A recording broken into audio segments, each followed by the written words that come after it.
Latest episode দেখুন একদম add free. আমাকে অন্তত বলুন, উনি আপনার পরিচিত কেউ হন? এর আগে এতটা অস্থির হতে আপনাকে কোনোদিনও দেখিনি। মিতুল, যে মহিলা পারফর্ম করছিল তিনি আমার প্রাক্তন স্ত্রী অন্তরার মতো দেখতে।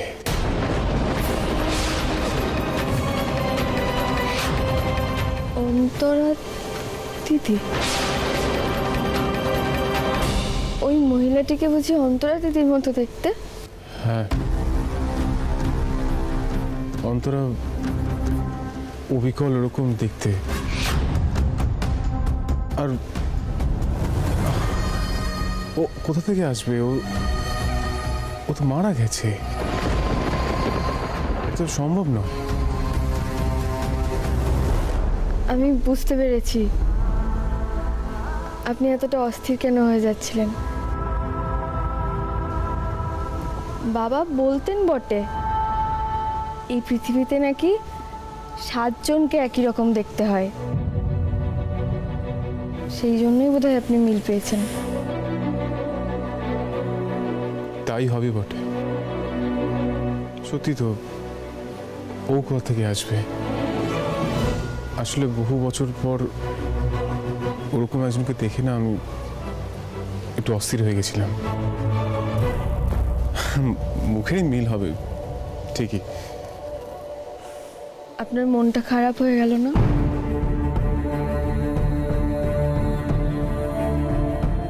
মন খারাপ করবেন না ইন্দ্রবাবু। কারো কারো চলে যাওয়া তো আমাদের হাতে থাকে না। না, আমি তো মন খারাপ হয়নি, আমি একটু ডিস্টার্ব হয়ে গেছি, এই আর কি। চলুন বাড়ি চলুন, বাড়িতে সবাই আমাদের জন্য অপেক্ষা করছে তো নাকি? আসুন। শোন কলি, আমার মনে হয় বৌদি শুভকে খবরটা দিয়েছে, তাড়াতাড়ি আসার জন্য বলেছে। দেখলি না কেমন টানতে টানতে ঘরের মধ্যে নিয়ে চলে গেল। ইস, ছেলেটাকে কি বোঝাবে এখন কে জানে। মা, তুমি এত চিন্তা করো না, আমি কথা বলছি শুভর সাথে। শুভ, শুভ,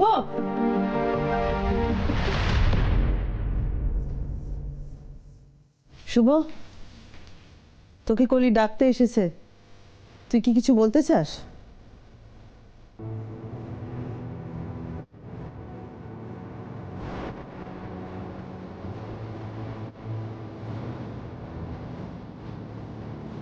এই রে, আন্টি কি তবে শুভর সত্যি সত্যি ব্রেন ওয়াশ করে দিল? ওর মুখটা এরকম গম্ভীর লাগছে কেন? শুভকে দেখে আমারও কেমন যেন লাগছে। কলি, মিতুল আর দাদাভাই কখন ফিরবে রে? ফিরে যাবে, কিন্তু তুই হঠাৎ এটা জিজ্ঞেস করছিস কেন? আমার কিছু কথা ছিল ওদের সাথে।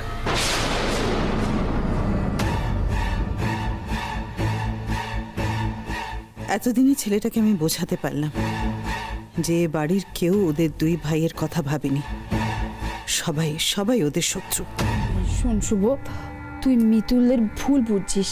মিতুল যখন মেজদা ভাইকে আনমাস্ক করছিল তখন আমি ছিলাম মিতুলের সাথে। কলি, তোরা যা যা করেছিস বেশ করেছিস।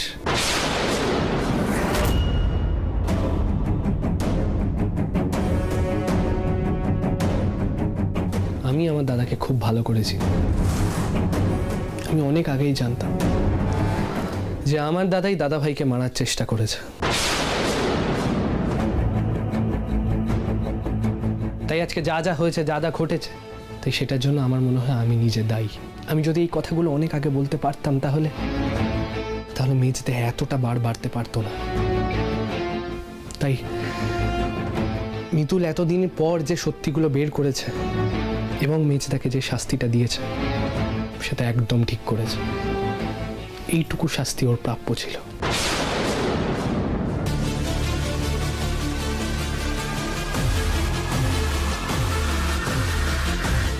এবার আমিও দেখব মিতুল আর দাদা ভাইয়ের এই ভালো জিনিসগুলো দেখে কার কার গা জ্বলে। চলো পিসমণি।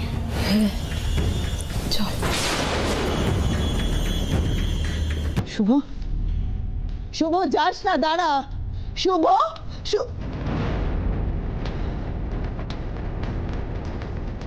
এই ছেলেটা কোনোদিন আমার নিজের হলো না। শুভ, বলছি মিতুল এতদিন পর ইন্দ্রকে নিয়ে একটু সুখের মুখ দেখেছে। ওদের মিলটা কিন্তু আমাদের করাতেই হবে ভাই। করাতে তো হবেই রে। তোর কথা ধরে নি, এটা আমার পাপের প্রায়শ্চিত্ত। শুধু বলিস কি করতে হবে, আমি সবসময় তোদের সঙ্গে আছি।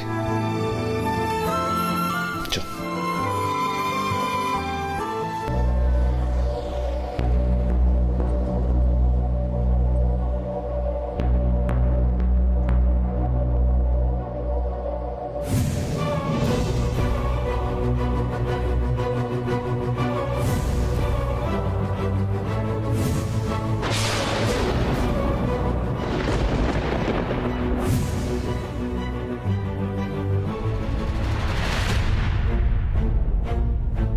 এ বাবা, গাড়ি থামান, গাড়ি থামান। ইন্দ্রবাবু, ইন্দ্রবাবু, হ্যাঁ বলুন। কি হয়েছে আপনার? কি ভাবছিলেন? না কিছু না, একটু আনমাইন্ডফুল হয়ে গেছিলাম। আপনি বলুন কি বলছেন। আমরা তো বাইরে থেকে খেয়েই ফিরছি, কিন্তু গুগলির জন্য তো কিছু নেওয়া হলো না। ও যদি এসব জানতে পারে তাহলে রেগে তো মেয়ে বাড়ি মাথায় করবে। হ্যাঁ মিতুল, আপনি তো একদম ঠিক বলেছেন। সত্যি তো, এটা তো আমারই মাথায় আসা উচিত ছিল, একদম ভুলে গেছি। বলছি সামনের দোকান থেকে একটা চকলেট নিলে হয় না? হ্যাঁ হ্যাঁ, তাই বরং ভালো। ওই দেখুন একটা দোকান আছে, এখানে দাঁড়িয়ে যান।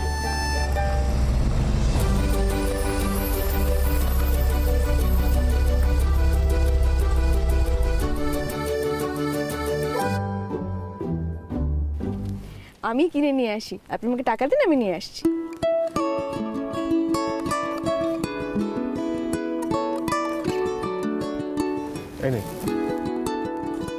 এত টাকা কি করব? আপনি গুগলির জন্য তো কিনবেনই, আর একটা নিজের জন্য নিয়ে আসবেন। যান।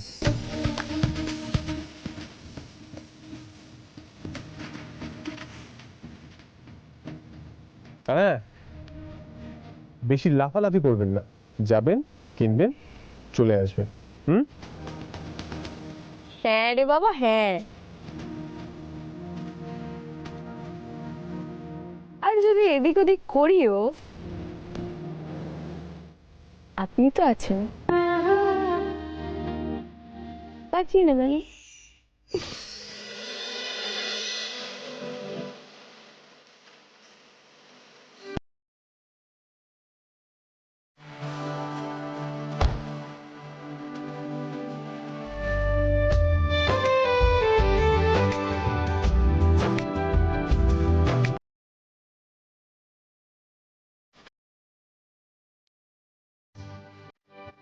না, আর ওই ক্লাবের কোনো কথা ভাববো না। যে গেছে সে গেছে, এখন আমার সবকিছু মিতুল আর গুগলি।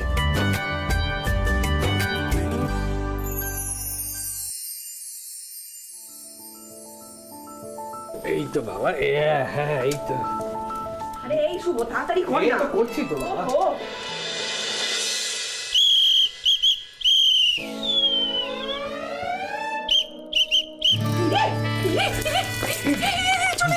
অনেকটা বাঁশি বাজিয়েছি, তার মানে ওরা চলে এসেছে। চলো চলো চলো। এই এক মিনিট, বলছি সবার সব প্ল্যান মনে আছে তো? আরে হ্যাঁ, আমরা ইন্দ্রকে তুলে দিয়ে যাবো আর কলি ইন্দ্রকে সাজাতে নিয়ে যাবে। এই তো না মা, আমি আর তুমি মিতুলকে সাজাতে নিয়ে যাবো, আর ওরা দাদাভাইকে সাজাতে নিয়ে যাবে। বুঝেছো? এবার চলো।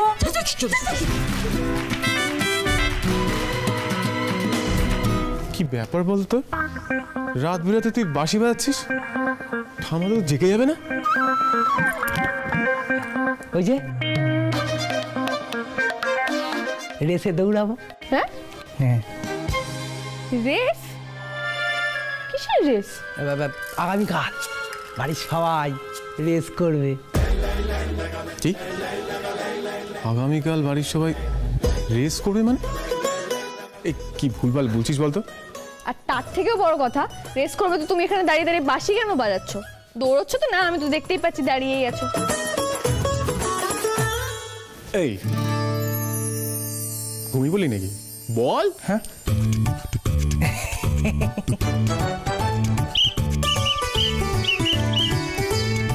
আজ বাঁশি বাজানোর প্র্যাকটিস করছি, কাল দৌড়ানো প্র্যাকটিস করব। আসতে ও কি বলে গেল বুঝতে পারলেন কিছু? না, আমি বুঝতে পেরেছি। ও আগে হাফ পাগল ছিল, আপনার পাল্লায় পড়ে পুরো পাগল হয়ে গেছে। কি?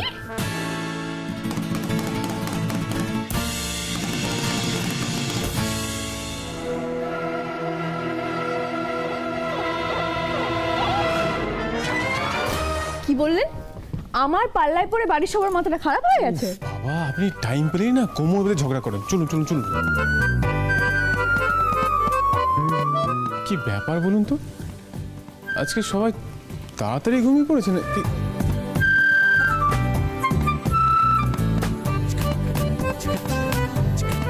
না বড্ড বেশি তাড়াতাড়ি ঘুমিয়ে পড়েছে মনে হচ্ছে। আমিও সেটাই ভাবছি, কিছু একটা গন্ডগোল নিশ্চয়ই আছে, জানেন তো? মিতুল, এর মধ্যে আবার গন্ডগোল কোথায় পেলেন? আহা, আপনি দেখলেন না পঞ্চায়েতের দরজার সামনে দাঁড়িয়ে বাঁশি বাজাচ্ছিল, এদিকে বাড়ির কারো কোনো সারা শব্দ নেই।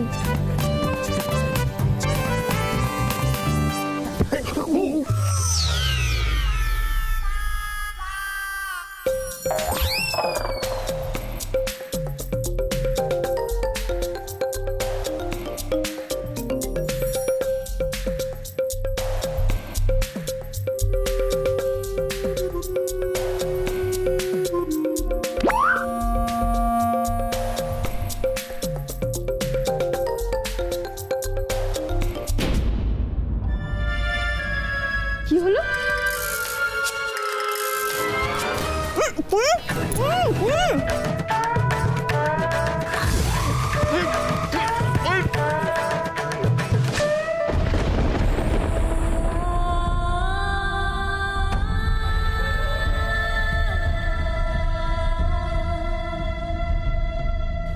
मैडम, आप कैसा लग रहा है? আই এম ফাইন ডক্টর, কিন্তু আপনি আমার সাথে হিন্দিতে কথা বলছেন কেন? মানে আপনি তো নন বেঙ্গলি। না না ডক্টর, আমি তো বাঙালি। কিন্তু আপনার টাইটেল তো দেশাই, অনামিকা দেশাই। না না ডক্টর, আমার সারনেম লাহিড়ী, আর আমার নাম অন্তরা, অন্তরা লাহিড়ী।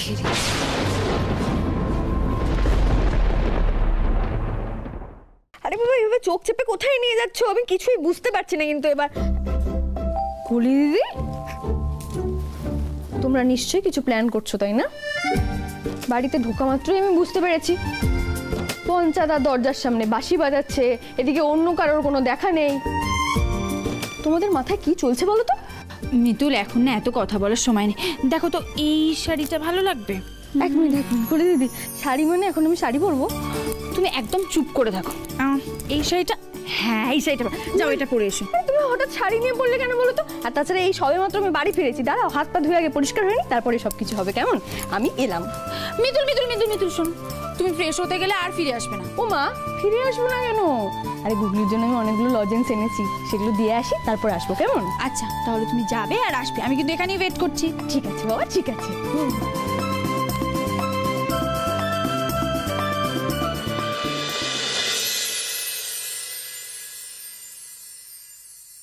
ও বাবা, উফ দাদু, উফ, ও বাবা, আমার ভালো লাগছে না। ও গিন্নি, আরে কোথায় গেলে গো? আমি তো আর পারছি না।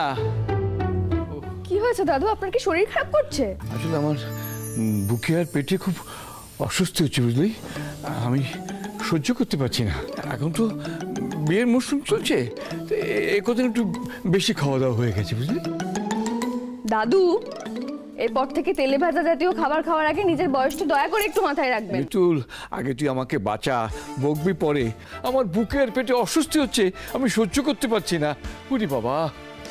দাঁড়ান দাদু, অ্যাসিডিটি আর গ্যাস থেকে এরকমটা হচ্ছে, এটার একটা সমাধান আমার কাছে রয়েছে। আরে না, আমি বলছি তো খাবো না। এই নিয়ে তোদের 12 বার বললাম, আর এবার 13 বার বলছি আমি খাবো না, বুঝতে পেরেছিস? আমি খেয়ে এসছি। এক কথা তখন থেকে বলে আছে। কি মতলব বলতো? তোদের প্ল্যানটা কি? হ্যাঁ, আমাকে আটকে রেখেছিস কেন এভাবে? প্ল্যান? কিসের প্ল্যান? ইন্দ্র, তুই না মানে সারাক্ষণ এই বিজনেস করে তোর মাথায় সারাক্ষণ প্ল্যান চলছে। নিজে এরকম, তাই ভাবিস বোধহয় আমরা সারাক্ষণ প্ল্যান করছি। কোথায় তোরা ঘুরে এলি, ভাবলাম একটু তিনজনে মিলে একসঙ্গে আড্ডা মারবো, গল্প করবো, তা না প্ল্যান করতে আসছে বলতো। এই জন্য তোকে আমার ভালো লাগে না। অর্ক, তোকে আমি ছোট থেকে চিনি, তুই হঠাৎ এই ঘরে আমাকে নিয়ে আসলি, সঙ্গে আমার এও আছে। নিখাত তোদের কোনো প্ল্যান আছে। আমি শিওর তোদের কোনো প্ল্যান আছে। কি মতলব বল, কি মতলব বল। তুই ভুল ভাবছিস। তোর মনে আছে ছোটবেলা কি সুন্দর আমরা কবাডি খেলতাম? নে চল আমরা খেলি কবাডি। মনে আছে?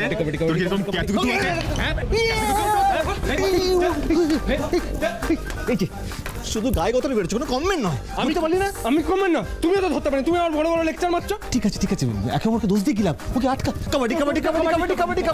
এখন আমার এই শাড়িটা পরাতে গেলে কেন বলো তো কলি দিদি? মিতুল চুপ করে বসো। তুমি আমাকে সাজাবে নাকি? হ্যাঁ, শাড়ি পরাচ্ছ, সাজাচ্ছ, ব্যাপারটা কি বলো? তুমি কিছুই বুঝতে পারছি না তখন থেকে। এত কথা বলো না, চুপচাপ বসে পড়ো। কলি দিদি আমাকে বলবে তুমি কি হচ্ছে? আমি তো সত্যি কাবাডি? এত রাতে কাবাডি কে খেলছে? বলে বাবা, এই বাড়ির মানুষগুলোর মাথাটা কি একদমই খারাপ হয়ে গেল? মিতুল চুপ করে বসো। কাবাডি কে খেলছে তুমি আগে বলো তো? কিচ্ছু বুঝতে পারছি না কিন্তু আমি তখন থেকে। কাবাডি নয়, তোমাদের ফুলসজ্জার ঘরে যাতে দাদা ভাই আগে ভাগে পৌঁছে না যায় সেই জন্য। এই রে, এবার কিভাবে ম্যানেজ দেব? কার ফুলসজ্জা? এই যে চুপ করে আছো কেন? কার ফুলসজ্জা বলো? জানো তো মিতুল, আমি এইসব ব্যাপারে তোমার মতো এত স্মার্ট নয়, তাই ম্যানেজ দিতে গিয়ে পুরো ব্যাপারটা কেচেই দিলাম। তুমি প্লিজ ঘেটে দিও না। কি বলছো? আমি কিছুই বুঝতে পারছি না। দেখো, আরে আমি, অর্কদা, শুভ আর মা মিলে তোমার আর দাদাবার ফুলসজ্জার প্ল্যান করেছি। অনেক কষ্ট করে পুরো ব্যাপারটা অ্যারেঞ্জ করেছি। এখন যদি তুমি না বলে দাও তাহলে সব থেকে বড় কেসটা আমি খাবো। প্লিজ মিতুল, প্লিজ না করো না। আমাদের ফুলসজ্জা নিয়ে ভাবা হচ্ছে, আর তোমাদের?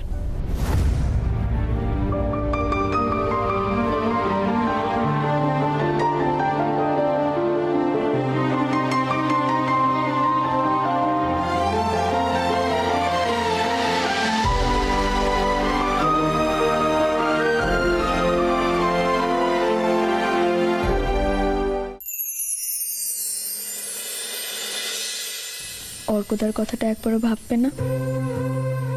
উফ, তোমরা ভাই বোন দুজনেই এমন কেন বলো তো? ভালোবাসার মানুষকে চিনতে এত সময় লাগে কেন?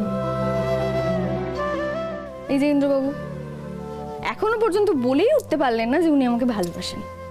কি হয় বলে দিলে আমি তো অপেক্ষা করি নাকি? না, উনি তো বলবেনই না। কিন্তু না বললেও আমি এখন বুঝতে পারি ভালোবাসা তো অনুভব করা যায়, তাই না?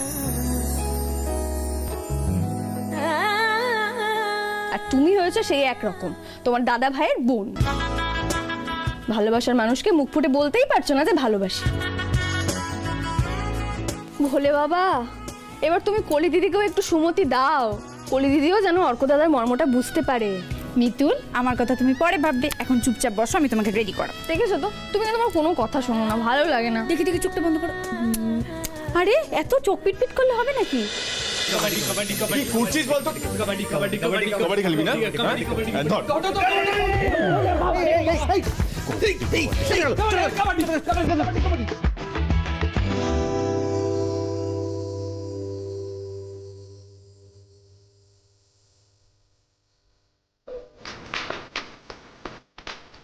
এইসব কি করছিস তোরা? এই জন্য আমাকে আটকানোর চেষ্টা করছিলিস, তাই না?